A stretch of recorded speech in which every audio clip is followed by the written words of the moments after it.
So you're sat at a dinner party and the guy next to you starts talking about Bitcoin and how he invested way back in the day when it was only, snore o'clock. And you start thinking to yourself, I think I'd prefer to be sat over there by the vegan rather than go through this. Well, hold your horses because NFTs have arrived and they are going to make you want to stab out your own eyeball with a fork into a dish when they join the conversation. So, a quick catch up, NFTs, non-fungible tokens.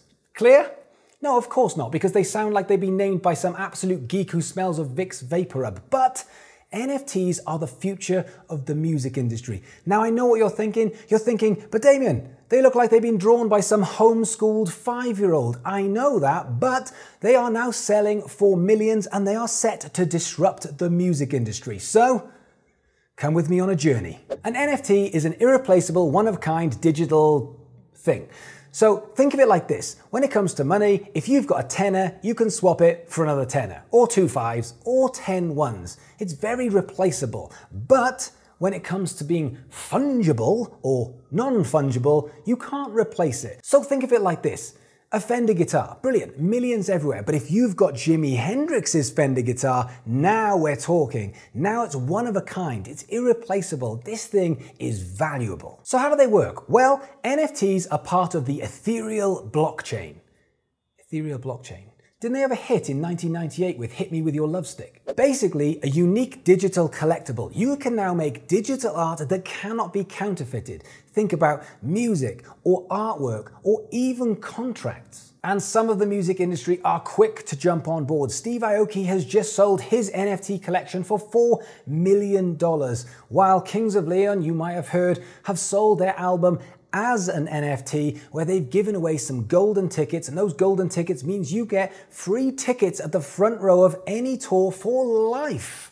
Pretty impressive because they raised over $2 million from doing it. So whilst that's amazing for a huge band like Kings of Leon, why should we care? Well, imagine this for a scenario. You are about to release your next single, and imagine if you could sell 50% of your royalties, not just to one person, but to multiple people, maybe even 50 people, which means they could even benefit from getting paid from your royalties. So if you sold 1% of your royalties of a song for $20 and did that 50 times, you've just made $1,000 before you've even put that song out. And what makes that one even better is you've now got 50 other people promoting that song as well as yourself, something that is not feasible in today's climate because of copyright and because of legal issues and the costs of those legal issues. Or what about this? You sell artwork to your fans, limited edition, potentially even limited to one. No middleman, no shipping. And this means they can own your single artwork, your album artwork, or what about this? You even hire a photographer to come on tour with you and take photos, and those photos can become NFTs, which you can then sell, and they can own the original print. Which then begs the question, why would someone buy that? Well, because they're fans. And as fans, that's what we do.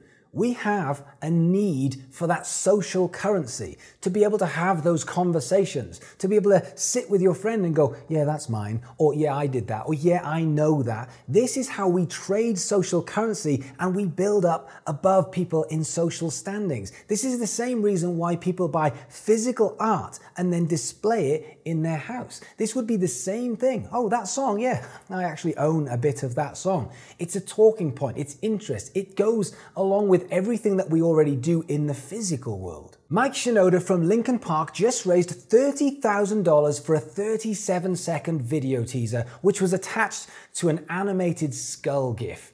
That is a lot of money for something that probably would have featured on YouTube just 3 or 4 months ago. And Logan Paul, he just raised $1 million in 30 minutes from NFTs. I mean, I don't even know why you're still watching and you're not off selling NFTs right now. Well, the reason is obvious. It's because it's not as simple as that. NFTs are the new influencer marketing. We all know about Kylie Jenner and how she can charge $1 million for one Instagram post. Brilliant. But I can't do that unless I can go and get 1 billion people who are going to listen to me. This is about supply and demand. Supply is easy. I can go and write a song, make it a video, make some artwork in order to sell it.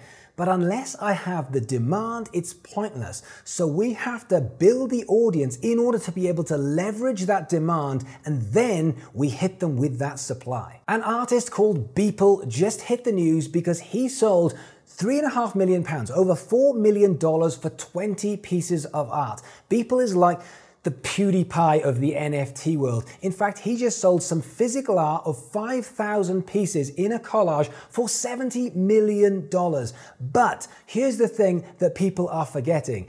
Beeple might be new to you and me, but Beeple has been on the scene for 15 years. He has worked with Bieber, Ariana Grande, SpaceX. This guy's worked for Nike. He has worked for some huge brands. This guy has built up the leverage and now has the vehicle to be able to monetize big time. So before we start trying to sell our album artwork for $1 million, first we need to build up the leverage, and the leverage comes in the form of the audience. Make no bones, this is going to massively impact the music industry and every other art sector. Think of all of the things that you could do with this NFT style technology, from ticket touting to merch through to tickets in general. All of the things that you could potentially do with it is massive, but audiences watch and fan bases buy. So your job is to start pushing people into your audience and down into being a fan. Look after people and bring them to life as a fan and a super fan, because then this NFT technology has shown that there will be multiple ways for us to monetize in the future. Granted, there is a long way to go before this becomes mainstream technology, and we are yet to find out how the labels and other music industry technology and companies embrace or reject this. But this is a really interesting time and a really interesting conversation. We're yet to figure out how this works with copyright and IP and how all of that will piece together. But whilst this interesting conversation starts to take place and the music industry starts to bring in NFTs as the future of how we monetize what we do, our job is to be ready. So from today, every piece of content you make, every song you release, every conversation you have with your audience or your fans, this is utilizing and leveraging the power of what will be with these NFTs. That's how we can make some money off NFTs, and that is where the conversation needs to start. So I want to know what you think. Are NFTs the future of the music industry? And if so, how will they impact? Let me know in the comments below. But thanks for watching. If you can do me a massive favor and hit that like button, because it really does make a huge difference to YouTube showing out this video. Otherwise, thanks very much, and I will see you again next week.